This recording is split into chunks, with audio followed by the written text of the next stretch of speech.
So hello guys, तो कैसे हो आप सभी गाइस। मेरे पास कितने सारे लोगों के कमेंट आ रहे थे कि भाई आप ये बताओ कि हम 10th और 12th के बाद कुवैत में कोई जॉब कर सकते हैं या कोई जॉब नहीं होते भी हैं या नहीं होते हैं।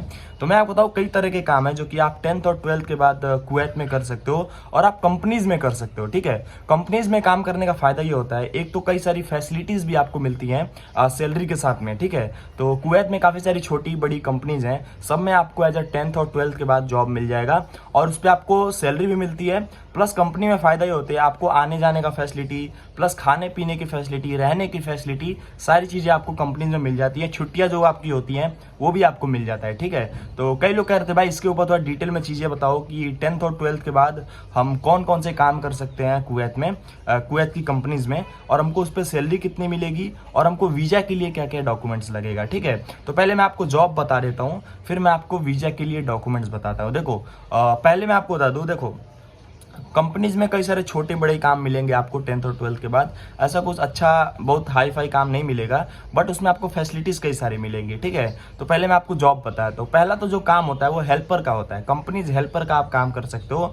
हेल्पर में कई सारे काम आते हैं। ठीक है, जो आपको जो भी हेल्पिंग के काम होते हैं वो सब आपको मिलते हैं, जैसे कि जो भी वेल्डर्स होते हैं, फिटर्स होते हैं, इलेक्ट्रिशियंस होते हैं, टर्नर्स होते हैं, फैब्रिकेटर्स होते हैं, जितने भी मतलब उसमें काम कर रहे हैं उनके साथ में भी आप एज ए हेल्पर काम कर सकते हो। या फिर पैकिंग के जो हेल्पर होते हैं, पैकिंग का जो काम होता है वो आपको मिल जाता है कंपनीज में। प्लस आपको क्लीनिंग का, साफ सफाई का जो काम होता है वो भी आपको मिल जाता है। और भी कई सारी छोटी बड़ी काम है, बट आपको अधिकतर हेल्पर्स के काम, आपको लेबर के काम आपको मिल जाते हैं। तो ये सारे काम आपको मिल जाते हैं कंपनीज के दुबई में। ठीक है, अब बात करते हैं इस काम पे आपको सैलरी कितनी मिलेगी और वीजा के लिए क्या क्या डॉक्यूमेंट लगेगा।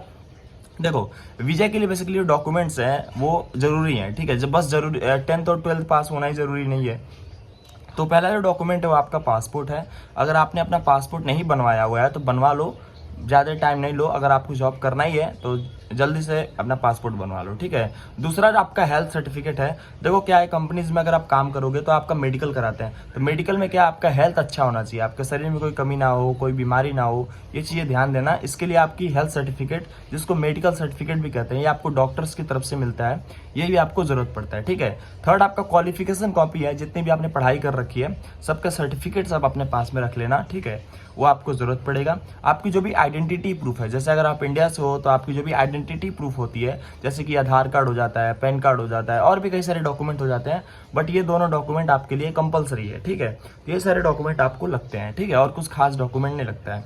अब हम बात करते हैं बेसिकली आपको सैलरी कितनी मिल जाती है एज ए कुवैत में, अगर आप एज इन 10th और 12th पास के बाद जॉब करते हो। तो देखो सैलरी जो डिपेंड करती है वो एक फिक्स सैलरी तो होती है, प्लस आप उसमें ओवर टाइम भी कर सकते हो, उसमें आपको बोनसेस भी मिलते हैं, तो आपके ऊपर डिपेंड करता है आप कितना भी कमा सकते हो। ठीक है, तो अगर हम बात करें सैलरी की कुवैत में, तो लगभग 150 से लेकर के लगभग 280 या 300 कुवैती दिनार तक आप मंथली कमा सकते हो। ये डिपेंड करेगा आपके ऊपर, आप कितने घंटे काम करते हो, आपकी वर्किंग एबिलिटी कितनी है, उसके ऊपर डिपेंड करता है। तो बस यदि छोटी सी वीडियो, कोई भी डाउट हो आप कमेंट करके पूछ सकते हो। तो have a nice day, best of luck, जय श्री राम।